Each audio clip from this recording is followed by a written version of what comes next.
अब हम जानेंगे योग दर्शन में कर्म योग क्या है।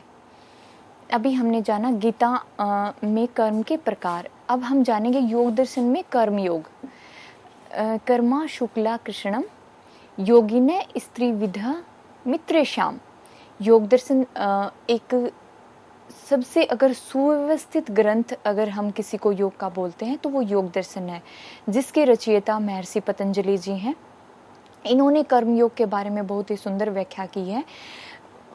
महर्षि पतंजलि जी अष्टांग योग को भी बताते हैं, उसके बाद अगर वो क्रिया योग को भी बताते हैं, फिर उसके बाद उन्होंने कर्म योग की भी बड़ी सुंदर व्याख्या की है। उन्होंने 4 प्रकार के कर्म को बताया है।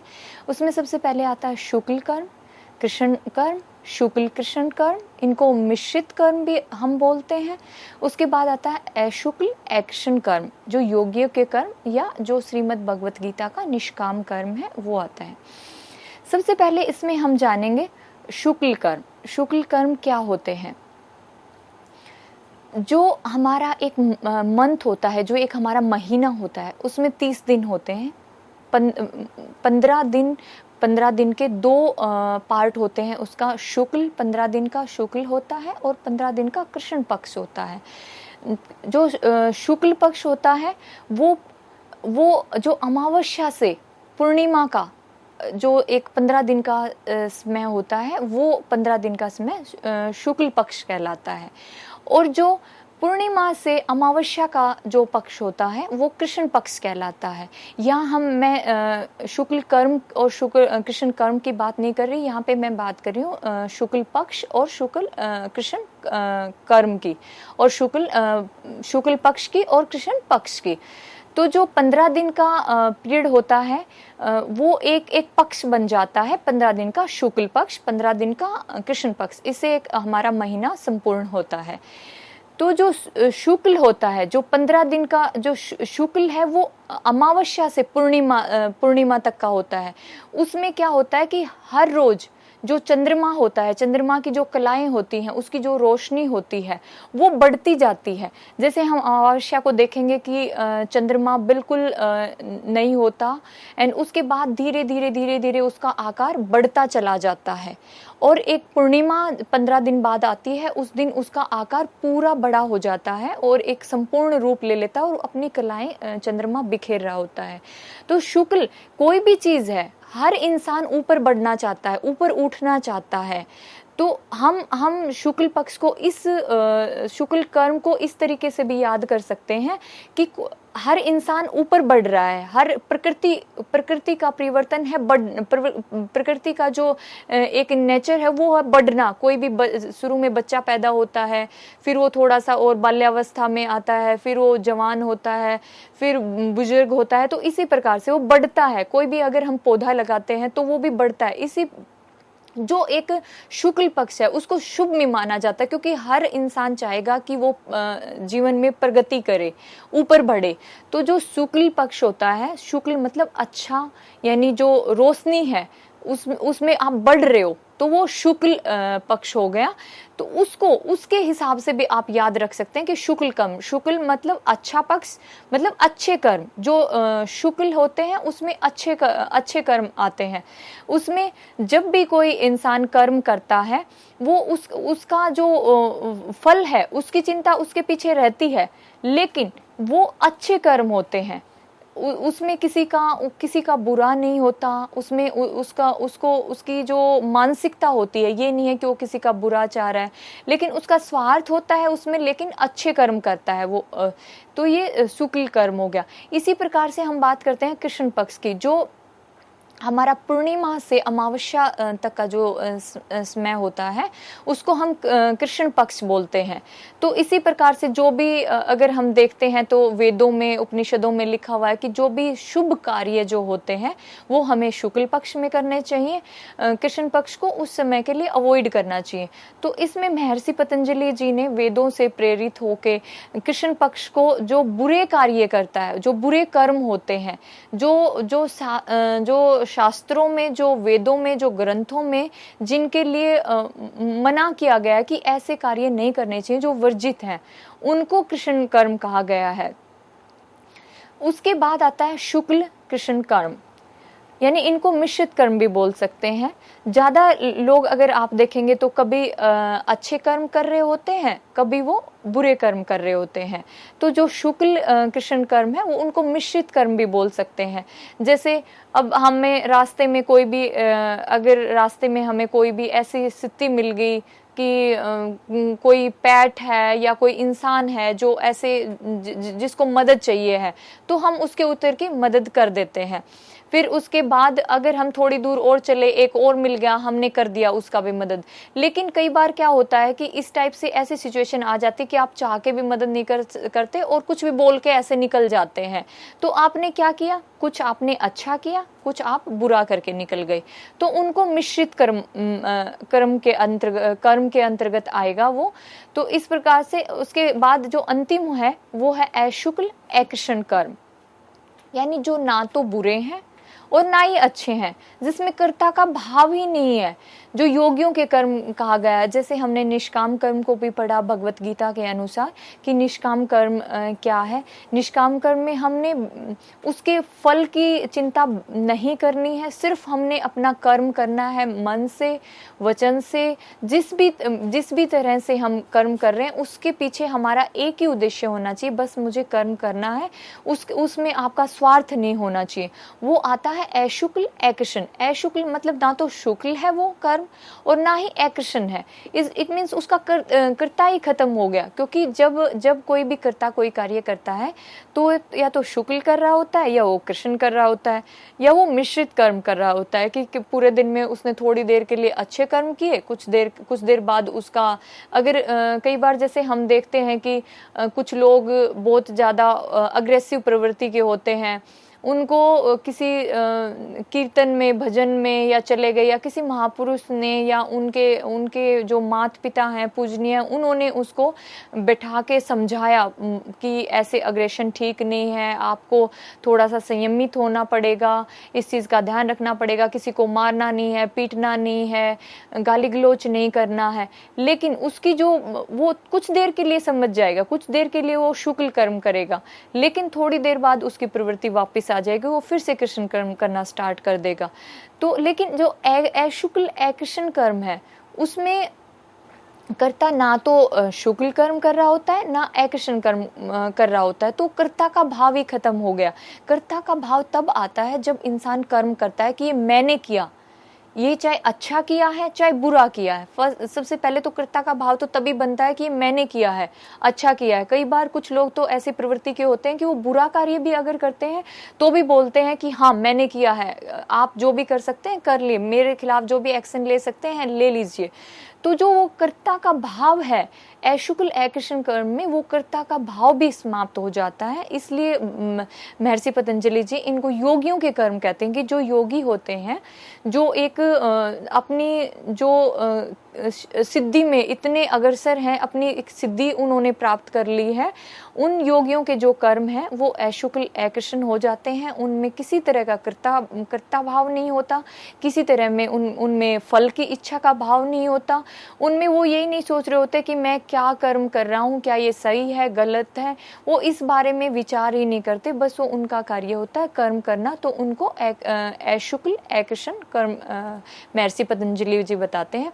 अब अगर हम भगवत गीता का निष्काम कर्म करते हैं तो वो भी यही है, उसमें भी कर्ता का भाव खत्म हो जाता है, क्योंकि जब आप फल की चिंता ही नहीं करते, आपको फल से कोई लेना देना ही नहीं है, आपका फल से, फल के बारे में आप सोच ही नहीं कर रहे हैं, आप विचार ही नहीं कर रहे हैं कि मुझे इससे फल क्या मिलेगा। तो उसी प्रकार से अशुक्ल अकृष्ण कर्म भी वही है कि उसमें कर्तापन खत्म हो गया है। वो ये नहीं सोच रहा है कि ये कर्म अच्छा है, ये बुरा है, वो किसी प्रकार से उस कर्म में लिप्त नहीं है, उस कर्म से लिप्त नहीं है, उस कर्म के बारे में विचार नहीं कर रहा है कि फल क्या मिलेगा, ये कर्म कैसा है, उसके बारे में कर्ता का भाव ही खत्म हो गया। तो वो अशुक्ल अकृष्ण कर्म कहलाएंगे। तो 4 योग दर्शन में कर्म योग बताया गया है, कर्म के प्रकार बताए गए हैं, शुक्ल कृष्ण, अशुक्ल अकृष्ण। शुक्ल अच्छे कर्म, इसको आप जो हमारे महीने के पक्ष होते हैं, शुक्ल पक्ष और कृष्ण पक्ष, उससे भी याद रख सकते हैं। शुक्ल पक्ष जो होता है हमारा, वो अमावस्या से पूर्णिमा के जो मध्य का 15 दिन का जो समय होता है वो इसके अंतर्गत आता है। कृष्ण पक्ष जो होता है वो जो पूर्णिमा से अमावस्या के बीच का जो 15 दिन का समय आता है वो होता है। तो वो शुक्ल कर्म, अच्छे कर्म, कृष्ण कर्म, बुरे कर्म, शुक्ल कृष्ण मिश्रित कर्म, ज़्यादा अगर हम देखते हैं समाज में तो इस तरह के लोग मिलते हैं जो मिश्रित कर्म करते हैं, कभी वो अच्छे करते हैं कभी वो बुरे करते हैं। अशुक्ल अकृष्ण को महर्षि पतंजलि जी ने योगियों के कर्म कहा है, और जो भगवत गीता का निष्काम कर्म है वो भी अशुक्ल और अकृष्ण कर्म की तरह ही है। इसके बाद हम जानते हैं मीमांसा दर्शन में कर्मयोग। मीमांसा में 5 प्रकार के कर्म का वर्णन किया गया है। सबसे पहले आता है नित्य कर्म, नैमित्तिक कर्म, काम्य कर्म, निषिद्ध कर्म, प्रायश्चित कर्म। नित्य कर्म क्या होते हैं? जो हम नित्य, जो हमारे रूटीन है, एक जो हमारी दिनचर्या है उसमें जो हम कर्म करते हैं। हम सुबह उठे, हमने पानी पिया, हम फ्रेश हुए, हमने ब्रश की, उसके बाद हमने ब्रेकफास्ट किया, उसके बाद हम अपने ऑफिस के लिए चले गए। ये जो कर्म होते हैं वो नित्य कर्म के अंतर्गत आते हैं। ये हर मनुष्य करता है, क्योंकि इसमें आप कर्म करने के बगैर रह ही नहीं सकते। आप एक दिन के लिए ब्रेकफास्ट नहीं करोगे, 2 दिन नहीं करोगे, 3 दिन नहीं करोगे, चौथे दिन आपको करना पड़ेगा। लेकिन उस दौरान भी ये नहीं है कि आप कुछ और कर नहीं रहे हो, कर्म तो हो रहा है। लेकिन जो नित्य कर्म है, नित्य कर्म के अंतर्गत वो चीजें आती हैं जो आप नित्य मतलब प्रतिदिन, जो आप रूटीन लाइफ में जो डेली आप कर रहे हैं, प्रतिदिन आप कर रहे हैं, वो नित्य कर्म कहलाते हैं। उसके बाद आता है नैमित्तिक कर्म। नैमित्तिक कर्म क्या होते हैं? जो एक ऐसे अवसर पर किए जाते हैं जो कभी कभी आते हैं, मतलब अवसर पर किए जाने वाले, जो कोई स्पेशल ओकेजन होता है उस पे किए जाने वाले कर्म नैमित्तिक कर्म होते हैं। इसमें जैसे अगर हम बात करें पूर्णिमा के दिन अगर हम कुछ अलग कर रहे हैं, अमावस्या के दिन या नवरात्रि का जो समय होता है उसमें हम कुछ अलग कर रहे हैं, या होली पे हम कुछ अलग कर रहे हैं, दिवाली पे हम कुछ अलग कर रहे हैं, तो ये जो ओकेजन होते हैं, जो हमारे त्योहार होते हैं, जो ऐसे शुभ अवसर होते हैं, उनमें जो कर्म किए जाते हैं, जैसे किसी की शादी हो रही है तो शादी नित्य कर्म नहीं है कि वो आप हर रोज शादी नहीं कर रहे हो, वो नैमित्तिक कर्म में आएगा कि वो ओकेजनली है, वो एक अवसर है, उसमें आपने वो कर्म किया। तो जो अवसर पे जो कर्म किए जाते हैं वो नैमित्तिक कर्म के अंतर्गत आते हैं। उसके बाद आता है काम्य कर्म, जो जिसके पीछे स्वार्थ होता है, जो अच्छे कर्म तो है लेकिन उसके पीछे स्वार्थ होता है, स्वार्थ भाव से जो कर्म किए जाते हैं वो काम्य कर्म कहलाते हैं। उसके बाद आता है निषिद्ध कर्म। निषिद्ध कर्म क्या होता है? जितने भी हमारे योग के शास्त्र हैं, वो चाहे वेद है, उपनिषद है, ग्रंथ हैं, जितने भी पुराण हैं, भगवत गीता है, योग दर्शन है, जितने भी हमारे योग के ग्रंथ हैं, उनमें उनके लिए मना किया गया है कि ये कर्म नहीं करना चाहिए, निषिद्ध कर्म है। जैसे कोई कुत्ता बैठा है और उसको आप पत्थर मार रहे हो तो ये निषिद्ध कर्म है। अगर कोई आराम से आपके पास से जा रहा है और आप उसके ऊपर हिंसा कर रहे हो, थप्पड़ मार रहे हो, उसको गाली गलौज कर रहे हो, ये निषिद्ध कर्म है। ये सिर्फ हमारे शास्त्रों में ही नहीं, ये एक हमारा जो एक सामाजिक ढांचा है उसमें भी इनको वर्जित किया गया है कि ऐसे कर्म नहीं करना चाहिए।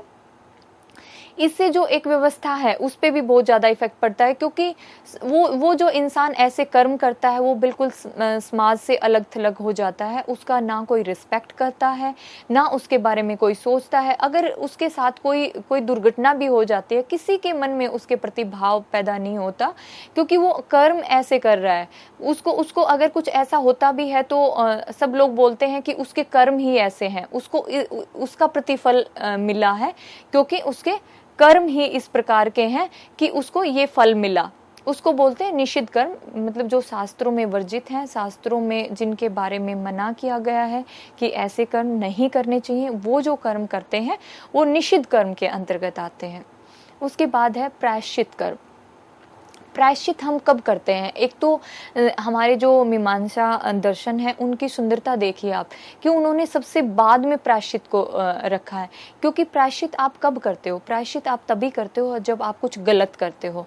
गलत करने से पहले आप, ये नहीं है कि पहले आप प्रायश्चित करो फिर आप कोई गलत काम करो। कोई भी, अगर आपको कोई बीमारी होती है तो पहले आप उसके लिए डॉक्टर से दवाई नहीं लेते। पहले आपको बीमारी होती है फिर आप डॉक्टर के पास जाते हो उसकी दवाई लेने के लिए, उसका निवारण के लिए। तो उसी प्रकार से जो प्रायश्चित है वो कब करते हो? प्रायश्चित जब आपने, चाहे वो अज्ञानतावश किए हैं, चाहे वो आपने किसी के दबाव में आके किए हैं, चाहे आपने वो भूलवश किए हैं, किसी भी प्रकार से किए हैं, लेकिन उनका प्रतिफल तो आपको मिलेगा।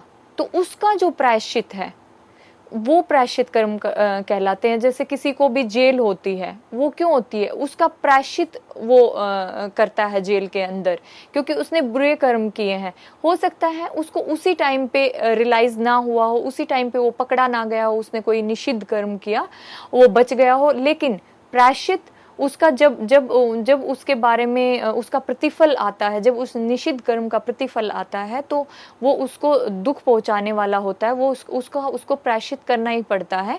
क्योंकि प्रायश्चित भी हम अगर देखें तो दो प्रकार से हो सकते हैं। प्रायश्चित में एक, जैसे किसी ने निषिद्ध कर्म किया, उसको उसके ऊपर पुलिस केस हुआ और कोर्ट में उसको सजा मिली कि आपको जेल में रहना पड़ेगा, तो वो वहाँ पे एक तरीके से देखा जाए तो प्रायश्चित ही कर रहा है, उस जो निषिद्ध कर्म किया उसका प्रायश्चित कर रहा है। एक जो सेल्फ रियलाइजेशन होता है कि मैंने उसका गलत किया, मुझे उसके पास जाके उससे माफ़ी मांगनी चाहिए, मुझे उसको इसके बारे में बोलना चाहिए कि भाई मेरे से गलती हुई है और मैं इसके लिए आपसे माफ़ी चाहता हूँ, और भविष्य में मेरी तरफ से आपको इस बारे में कोई भी शिकायत का मौका नहीं मिलेगा। तो एक ये भी प्रायश्चित हो सकता है। तो प्रायश्चित जितने भी हम निषिद्ध कर्म करते हैं उनका जो परिणाम है, उनका जो परिणाम मिलता है, और इंसान जब सोचता है उस चीज़ को, या फिर सोचता भी नहीं है, किसी दूसरे के द्वारा उस चीज़ का उससे प्रायश्चित करवाया जाता है। तो इस प्रकार से हमने पढ़े मीमांसा दर्शन में कर्मयोग नित्य, जो हम रूटीन लाइफ में, डेली लाइफ में करते हैं, नैमित्तिक कर्म जो हम ओकेजनली करते हैं, किसी शुभ अवसर पर हम करते हैं, होली पे, दिवाली पे। काम्य कर्म जो हम एक स्वार्थ के लिए, स्वार्थ भाव से, या जो हम जो जिसके पीछे ये होता है कि मुझे ये चाहिए, जो जिसके पीछे हमारा स्वार्थ छुपा हुआ होता है हर तरीके से, उस तरह के जो कर्म होते हैं वो काम्य कर्म के अंतर्गत आते हैं। एक होता है निषिद्ध कर्म जो नहीं करने चाहिए, जो वर्जित हैं। उसके बाद आता है प्रायश्चित कर्म, मतलब जो भी हमने किए, अज्ञानवश किए, भूलवश किए, किसी के दबाव में आके किए, उनका प्रायश्चित करना। तो ये 5 प्रकार के मीमांसा दर्शन में कर्म के प्रकार बताए गए हैं। इसके बाद हम पढ़ते हैं वेदांत दर्शन में कर्मयोग।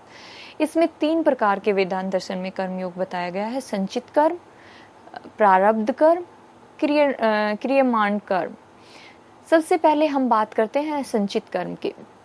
संचित कर्म में क्या होता है? संचित मतलब संचय करना, इकट्ठा करना। तो क्या इकट्ठा करना? वो कर्म इकट्ठे हो रहे हैं जो भी, जैसे अगर हम इसका एक एग्जाम्पल लेके चलें, जैसे भी आप अभी धन का उपार्जन कर रहे हैं, आप धन कमा रहे हैं, आप कोई भी, चाहे जॉब कर रहे हैं, चाहे आप बिजनेस कर रहे हैं, किसी भी तरह का व्यापार कर रहे हैं, चाहे आप किसान हैं, आपने जो भी कमाया, आपने 100 रुपये कमाए, तो उसमें से आपने 50 रुपये को इकट्ठा करके आपने बैंक में डिपॉजिट कर दिया, फिक्स डिपॉजिट कर दिया। हर महीने आप हर महीने या आप प्रतिदिन अगर कमा रहे हैं तो प्रतिदिन में से आप थोड़ा सा उसमें से निकाल के, थोड़े से का संचय करके, संग्रह करके, उसको आप इकट्ठा करके आप कहीं भी जमा कर देते हैं, तो वो संचित कहलाता है। संचित कर्म में वही कर्म आते हैं जो अभी इनका फल कब मिलेगा, अभी हम इनको इकट्ठा कर रहे हैं। अभी जो भी आपने 100 रुपये कमाए, आपने 50 रुपये उसमें से खर्च कर दिए, लेकिन 50 रुपये आपके बचे हुए हैं, लेकिन अभी उसका फल नहीं मिल रहा है, क्योंकि वो आपने संचय करके इकट्ठा करके रख दिया, उसका संचय कर दिया आपने। इसका फल कब मिलेगा? जब आप आगे बढ़ेंगे, जब आपको फ्यूचर में जरूरत होगी। आप सोचते हैं कि मुझे फ्यूचर में, मेरा बच्चा बड़ा हो रहा है, उसकी एजुकेशन के लिए मुझे चाहिएगा, या मेरी बच्ची बड़ी हो रही है, उसकी एजुकेशन के लिए चाहिएगा, या मुझे अपने बच्चों की शादी के लिए मुझे पैसा चाहिएगा, तो उसके लिए, या फिर फिर भविष्य में कोई ऐसी आर्थिक स्थिति ऐसी ना बन जाए, कोई दुर्घटना ऐसी ना हो जाए कि मुझे पैसे की ज़रूरत पड़े, इस प्रकार से आप उसको संचय कर लेते हैं। लेकिन उस समय पे आप उसका यूज़ नहीं करते, उस समय पे उसका लाभ नहीं है। लेकिन आने वाले टाइम में जब भी आपके ऊपर कोई ऐसी विपदा आती है या फिर आपको कोई अवसर आपके घर में एक खुशी का है, तो उस समय पे आप उसको निकाल के यूज कर सकते हैं, तो वो हो जाएगा संचित कर्म। उसके बाद आता है प्रारब्ध कर्म। प्रारब्ध कर्म क्या होते हैं? जो हमने पीछे जो किए, वो चाहे अच्छे हैं चाहे बुरे हैं, जिस भी तरीके के हैं, वो अभी आ रहे हैं हमारे सामने। जैसे हम देखते हैं अपने आसपास के इन्वायरमेंट में कि आसपास के लोगों में किसी कोई इंसान बिल्कुल मेहनत नहीं कर रहा होता और उसको सब कुछ इतना आसानी से मिल जाता है। हम देखते हैं कि ना इसको शारीरिक रूप से कोई काम करना पड़ रहा है, ना ये मानसिक रूप से कोई काम कर रही है, ना किसी भी तरह से, ना ये किसी भी तरह की कोई मेहनत कर रही है, और इसको इतना आसानी से एकदम से मतलब इतना कुछ मिल गया। किसी को एकदम से कुछ मिल जाता है, किसी को पूरे प्रारंभ से ही इतना अच्छा सब कुछ, खाना पीना रहना सहना सब कुछ अच्छा, उनके पास घर है, गाड़ी है, हर तरह की सुख सुविधाएं हैं, वो सब मिलता है। लेकिन पैरेलली उसके साथ में कोई एक और इंसान रहता है, वो सुबह 4 बजे उठता है, ब्रह्म मुहूर्त में उठता है, योग करता है, फिर उसके बाद वो अपने बच्चों के लिए खाना बनाता है, खुद के लिए बनाता है, बाहर जाता है, काम करता है पूरा दिन, घर पे आके फिर वही संपूर्ण घर का काम भी करता है। फिर वो सोचता है कि ऐसा मैंने तो कभी किसी का बुरा नहीं किया, मैं तो बहुत ज़्यादा मेहनत भी कर रहा हूँ, मेहनत भी कर रही हूँ, लेकिन फिर भी मुझे इतना नहीं मिल रहा है। क्यों नहीं मिल रहा है? मेरे साथ में जो पर्सन है वो उसने कुछ भी नहीं किया, फिर भी उसको मिल रहा है। इनको बोलेंगे प्रारब्ध कर्म। ये हमें कैसे मिलता है? ये हमें संचित कर्म से मिलता है, जो हमने संचय किया हुआ है। उस समय पे जब वो आज एक अच्छी लाइफ जी रहा है, उसको इतना अच्छा मिल रहा है, वो उसने कभी संचय किया था। लेकिन जो आज इतनी मेहनत कर रहा है, उसने पहले संचय नहीं किया था। वो किसी भी कारण हो सकता है, शायद वो इतना पैसा कमा ही ना रहा हो कि वो संचय कर पाए, या फिर उस टाइम पे उसने सोचा कि मैं तो सारी जिंदगी कमा ही रहा हूँ, मुझे संचय करने की जरूरत क्या है, कमा रहा हूँ, खाते रहेंगे। तो इसी प्रकार से जो भी आपने जो संचित किया है वो सामने आता है। अगर आप किसी भी कोई भी चीज को इकट्ठा करके रखते हैं, अच्छी चीज को इकट्ठा करके रखते हैं, अच्छी चीज आएगी, वहां से बुरी चीज को इकट्ठा करते हैं तो बुरी चीज आएगी। तो ये जो प्रारब्ध कर्म होते हैं, जो किसी भी इंसान को एकदम से कोई इतनी चीज, बड़ी चीज मिल जाती है, उसने उम्मीद भी नहीं की हुई होती, और उसके साथ वाला भी ये सोचता है कि इसको इतना एकदम से कैसे मिल गया। तो ये जो हमारा संचित कर्मों का प्रतिफल होता है वो प्रारब्ध कर्म होता है। जो प्रारब्ध कर्म के लिए जो संचित कर्म होते हैं वो काम कर रहे होते हैं, वो चाहे अच्छे भी हो सकते हैं, वो बुरे भी हो सकते हैं। कोई किसी इंसान के साथ इतना बुरा होता है, वो सोचता है कि मैंने अपने जीवन में किसी का बुरा नहीं किया, लेकिन मैं जिस दिन से मतलब देख रहा हूँ कि मेरे साथ बुरा ही बुरा होता जा रहा है। तो क्यों होता जा रहा है? मैं तो इतना बुरा इंसान नहीं हूँ, मैंने तो इतना किसी का बुरा नहीं किया। ये हम अक्सर सुनते भी हैं लोगों से, मैंने किसी का बुरा नहीं किया लेकिन मेरे साथ हमेशा बुरा होता है। तो वो किसका फल है? वो संचित कर्म का फल है। उसके बाद आता है क्रियमाण कर्म। क्रियमाण कर्म क्या होते हैं? जो हम अभी कर रहे हैं, वो जो है वो क्रियमाण कर्म कहलाता है। क्रियमाण कर्म में क्या होएगा कि जो आपने सबसे पहले आपने संचित, आपने इकट्ठा किया, उसका आपको प्रारब्ध में मिला। जो प्रारब्ध कर्म होता है वो आपको संचित कर्मों का प्रतिफल प्रारब्ध कर्म होता है। फिर क्रियमाण क्या है? क्रियमाण जो हम अभी कर रहे हैं, जो इसका फल कुछ तो हमें अभी मिल जाएगा, कुछ आगे के लिए संचित हो जाएगा। क्रियमाण जो अभी हम कर रहे हैं, आज मैं पैसे इकट्ठा करके कहीं पे डाल रही हूँ तो उसका आगे मुझे फल मिल जाएगा। अगर मैं किसी का बुरा कर रही हूँ, किसी इंसान को मारपीट कर रही हूँ, तो डेफिनेटली उसका एक दिन मुझे रिजल्ट, उसका प्रतिफल जरूर मिलेगा। किसी ना किसी दिन वो मुझसे पावरफुल होगा और वो मुझ पे अटैक करेगा। तो जो क्रियमाण कर्म होते हैं वो अभी के लिए भी और कुछ आगे के लिए वो संचित कर्म बन जाते हैं। इस मैं के लिए वो क्रियमाण कर्म कहलाते हैं। जैसे कई बार हम देखते हैं कि किसी किसी चीज़ का रिजल्ट एकदम से आ जाता है, किसी चीज़ का थोड़ा सा टाइम लेता है। जैसे आप आज पढ़ रहे हो, परीक्षा आज दे के आए हो, आप क्रियमान कर्म हो गया, आपने आज परीक्षा दी है, ठीक है, लेकिन उसका ये नहीं है कि आप दिन में परीक्षा दे के आए और उसका रिजल्ट आपको शाम को ही मिल जाए। नहीं, उसका रिजल्ट थोड़ा सा टाइम लेगा, उसका रिजल्ट आने में थोड़ा सा टाइम लेगा। उसका जो परिणाम आया, प्रतिफल आया, आपको उसका जो रिजल्ट आया, उसके बाद भी सिर्फ उस जो रिजल्ट आया उससे आपका कुछ नहीं होगा। उसके आगे उसके बेस पे आपको कहाँ पे एडमिशन मिला, कितना अच्छा जॉब मिला, वो संचित कर्म हो जाएगा। फिर उसके लिए जो क्रियमान कर्म है वो संचित भी करता है, और अभी जो चल रहे हैं वो भी हमारे वही हमारे क्रियमान कर्म होते हैं, लेकिन क्रियमान कर्म में हम संचय भी करते हैं। तो इसी तरह से ये कर्म की प्रक्रिया चलती रहती है कि हमने क्रियमान कर्म किया और आगे के लिए संचय किया। इसी प्रकार से हमने संचित जो भी हम अभी कर रहे हैं, हमने उसमें संचय कर दिया, वो प्रारब्ध कर्म हो जाएगा। तो ये हमने वेदांत दर्शन में कर्मयोग को जाना कि संचित कर्म, प्रारब्ध कर्म और क्रियमान कर्म। अब निष्कर्ष क्या निकलता है कि कौन से कर्म अच्छे हैं, कौन से बुरे हैं, हमें कौन से कर्म करने चाहिए, कौन से कर्म नहीं करने चाहिए, जिनके आधार पर हम मोक्ष को प्राप्त कर सकें और कर्म की अनिवार्यता क्या है। तो कौन से कर्म हमने करने चाहिए। भगवान श्री कृष्ण ने कर्मयोग की बहुत ही सुंदर शब्दों में व्याख्या की है कि हमें सिर्फ और सिर्फ निष्काम कर्म करना चाहिए, निष्काम कर्म जिसमें फल की चिंता नहीं करनी चाहिए। इसके हमें इतने लाभ होंगे, अगर हम फल की चिंता नहीं करेंगे, हमारा कर्ता भाव खत्म हो जाएगा, हमारा अहंकार खत्म हो जाएगा, और उसके साथ साथ हमें ये नहीं होगा कि इसका जो फल नहीं मिलता है, जिसकी हमें उम्मीद करके बैठे हुए होते हैं, उसके बाद जो दुख का भाव हमारे अंदर आता है वो खत्म हो जाता है। इसी प्रकार से योग दर्शन में महर्षि पतंजलि जी कहते हैं कि हमें अशुक्ल अकृष्ण कर्म करने चाहिए, जिसमें कर्तापन होता ही नहीं है, जिसमें परिणाम का, जिसमें प्रतिफल के बारे में सोचा ही नहीं जाता है, वो उस प्रकार के कर्म हमने करने चाहिए।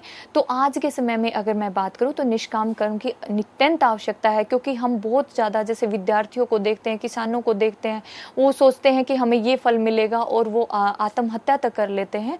तो इसलिए आज के जो युग है, आज का जो समाज है, उसको निष्काम कर्म की अत्यंत आवश्यकता है कि हमें निष्काम कर्म करना चाहिए। तो आज के इस व्याख्यान में हमने जाना जितने भी योग के हमारे ग्रंथ हैं उनमें कर्म क्या है, कर्म की परिभाषा को हमने जाना, ऐच्छिक अनैच्छिक को हमने जाना, कर्म की अनिवार्यता को हमने जाना, गीता में कर्म योग को जाना, गीता में कर्म योग के प्रकार और कर्ता के प्रकार को जाना, योग दर्शन में कर्म योग को जाना, और उसके साथ मीमांसा दर्शन में और वेदांत दर्शन में हमने कर्म योग को जाना।